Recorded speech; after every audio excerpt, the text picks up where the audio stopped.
talaalkaasi oo maanta ina soo gaadhay waa talaalkii ay sugaysay Jamhuuriyadda Somaliland talaalkaas oo ka yimi Nairobi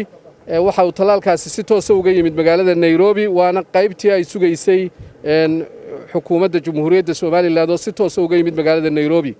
waxaan doonayaa inaan wax yar ka iftiimiyo talaalkani waxa uu yahay talaalkani waa aalad lagaga hortagayo xanuunkan coronavirus-ka waxa uu leeyahay ka hortagga waxa ka mid ah talaalka marka dadweynaha waxaan kula dardaarmaynaa wasaaraddu waxay diyaarisay qorshe dhammaystiran oo lagu qaadanayo talaalkan qorshaha dhammaystiran waxaanu la wadaagi doonaa dadka waxaanu tababari doonaa shaqaalaha kadibna waxa la bilaabi doonaa sidii loo qaadan lahaa talaalkan waxaan kula dardaarmaynaa dadweynaha marba kategoriga ama cidda loo assign gareeyo ama loo garto inay qaato talaalkaas inay si fiican oo dhammaystiran oo wax ku ool u qaataan talaalku sidiisaba horena waynu isticmaali jirnay dibna waa loo isticmaali doonaa talaalku waa wax waxtar u leh qofka oo uu lagaga hortago xanuunada qaarkood oo aan wax dhibaato lahayn marka waxaan kula dardaarmayaa dadweynaha inay si dhow ay u qaataan talaalka talaalkan la proof gareeyay waa talaal la soo hubiyay waa talaal runtii ku haboon dadka inay ka hortagaan xanuunkan ilaahayna subxaanahu wa ta'ala quraankiisa wuxuu nagu yiri وخذوا حذركم دكتورنا قاتا وإسبادية نبينا صلى الله عليه وسلم وين لتليي إن بدن بين لتليي إسدويه بوري وحوري ما تشرح حنون الدون كيمادة إلا دول ليه هي مركاتنا أسباب تبي كم متاعي ماذا حيو أنت Somaliland أو يكون قريب كها وحكروا المهد علنا عد والبا أو طلع يو تمر يو كدر ستي سيدي Somaliland أي سيدا وضمنا كلا الدون كوه الهيد قريب تاعي كهالشيء محوها galka adduunka ugu tala galay wadamada dhaqaalahooda hooseeyo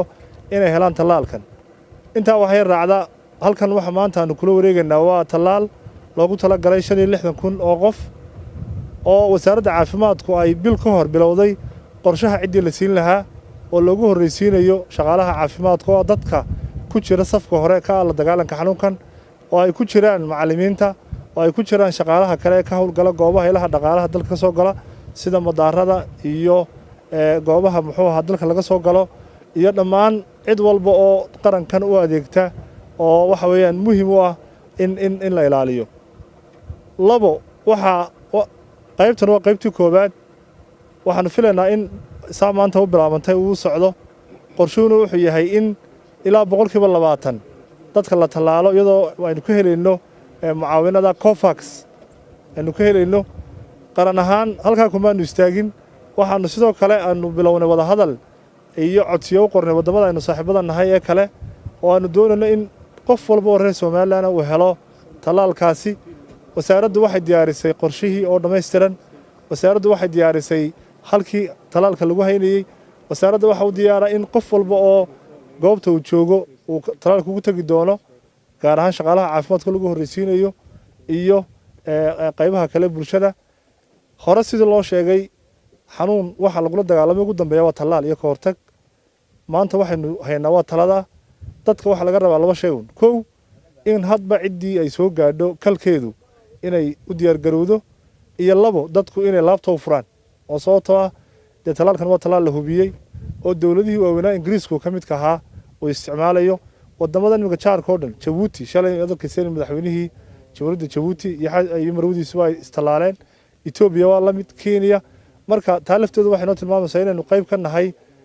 muxuu ahaade mujtamaca adduunka ee isna doonaya in muwaadiniintooda la ilaaliyo ama ha noqoto wacyigelin ama ha noqoto baaritaan ama ha noqoto daweyn ama ha noqoto maanta halkii u dambeysay talaalaha qaran ahaan waxay naga go'an oo madaxweynuhu ugu hogaaminayo in qof walba oo muwaadina la ilaaliyo noloshiisa la dhowro caafimaadkiisa si aynu u helno muwaadiniin wax soo saar leh oo dalkan iyo dadkaba anfaca